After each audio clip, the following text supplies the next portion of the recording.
से देश में हिंदू राष्ट्र के मांग ने जोर पकड़ लिया है। आरएसएस के सरसंघचालक मोहन भागवत ने कहा कि हिंदू राष्ट्र और भारत एक ही है।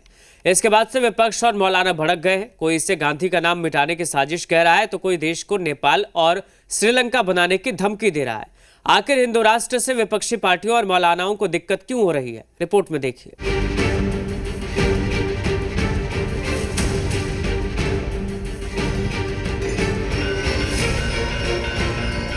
राष्ट्रीय स्वयंसेवक संघ के सरसंघचालक मोहन भागवत ने एक बार फिर हिंदुओं को एक करने पर जोर दिया है। रायपुर में हिंदू सम्मेलन को संबोधित करते हुए उन्होंने कहा कि लोगों को जाति, धर्म और भाषा के आधार पर नहीं आंका जाना चाहिए। ये देश सभी का है।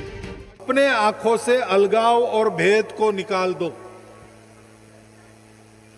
सबको अपना मानकर व्यवहार करो। लेकिन क्या करो?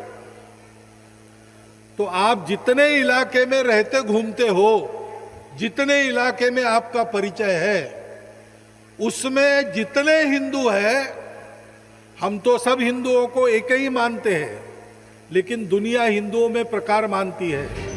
भागवत रायपुर में बने राम मंदिर भी पहुंचे, जहां उन्होंने पूजा अर्चना की। भागवत ने कहा कि अभी केवल हिंदू धर्म में ही ऐसे संत हैं जिन्होंने ईश्वर को प्रत्यक्ष रूप से देखा है। उनके बताए मार्ग पर चलने से पाप धुल जाते हैं। साथ ही रायपुर से ही उन्होंने हिंदू एकता का संदेश भी दिया। ये मेरा देश है, मैं भारतवासी हूं। मेरा भारत क्या है? हिंदुओं का देश है। तो हिंदू क्या है, हिंदू धर्म क्या है? पंथ संप्रदायों के ऊपर जो धर्म का स्वरूप आपको बताया है, आपने बताया है, ढाई आखर प्रेम का पढ़े,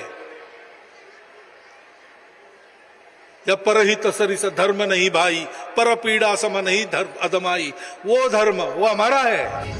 लेकिन मोहन भागवत के बयान से कांग्रेस को ऐतराज है। कांग्रेस नेता वी हनुमंत राव ने कहा कि ये देश हिंदू राष्ट्र नहीं बन सकता, क्योंकि ये धर्मनिरपेक्ष देश है। मोहन भगत का एक ही काम है, इस देश को हिंदू देश बनाना और महात्मा गांधी का नाम हटाना। आज उनको हटाने का काम ये नया साल में कम से कम हर नौजवान और खवातीन समझना चाहिए और इसको रोकना चाहिए। हिंदू देश नहीं हो सकता, ये सेकुलर देश है। मोहन भागवत लगातार हिंदुओं को एकजुट करने में जुटे हैं। उनका साफ मानना है कि हिंदू राष्ट्र बनने के लिए भेदभाव छोड़कर सभी हिंदुओं को अपना मानना होगा। उत्तर प्रदेश में अगले साल यानी 2027